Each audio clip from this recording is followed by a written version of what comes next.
భార్యాభర్తలు ఎప్పుడు కూడా నోటి మాటల విషయంలో ఏం చేయాలి చెప్పండి? జాగ్రత్తగా ఉండాలి. దేవునికి స్తోత్రం కలుగును గాక. రెండవది ఎక్కడ జాగ్రత్తగా ఉండాలి? మూట దగ్గర జాగ్రత్తగా ఉండాలి.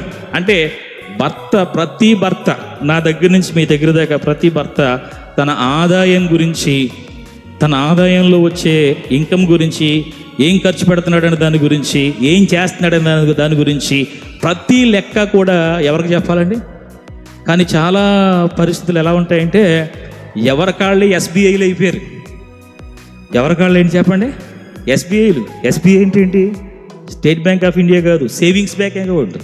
ఎవరి మట్టి కాళ్ళకే. ఈయనకి తెలియకుండా ఈవిడ కట్టేస్తూ ఉంటుంది, ఆవిడ తెలియకుండా ఆయనకుని కట్టేస్తూ ఉంటాడు.